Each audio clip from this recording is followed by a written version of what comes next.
Simon & Schuster Audio presents Remember Me by Mary Higgins Clark, read by Alyssa Bresnahan. August 17th. By 9 p.m. the storm had broken with full force, and a stiff wind was sending powerful waves crashing against the eastern shore of Cape Cod. We're going to get more than a touch of the nor'easter, Menley thought as she reached over the sink to close the window. It might actually be fun, she thought, in an effort to reassure herself.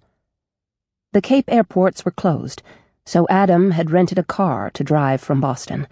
He should be home soon. There was plenty of food on hand.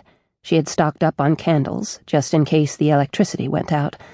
Although if she was right about what she was beginning to suspect, the thought of being in this house with only candlelight was frightening. She switched on the radio, twisted the dial, and found the Chatham station that played 40s music. She raised an eyebrow in surprise as the Benny Goodman Orchestra went into the opening notes of Remember. A particularly appropriate song when you're living in a place called Remember House, she thought. Pushing aside the inclination to flip the dial again, she picked up a serrated knife and began to slice tomatoes for a salad. When he phoned, Adam told her he hadn't had time to eat. "But you forgot to remember," the vocalist warbled. The unique sound that the wind made when it rushed past the house was starting again.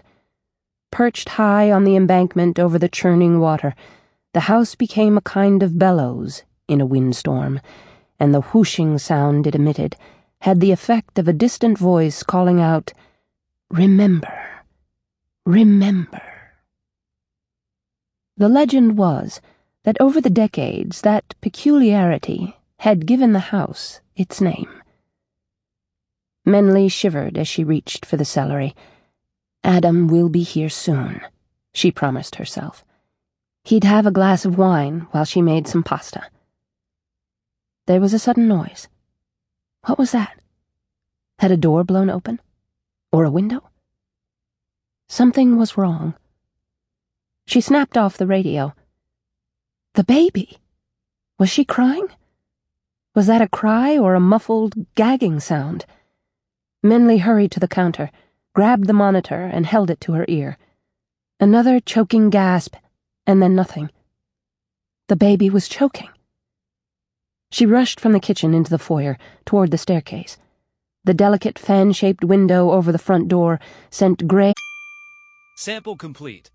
Ready to continue?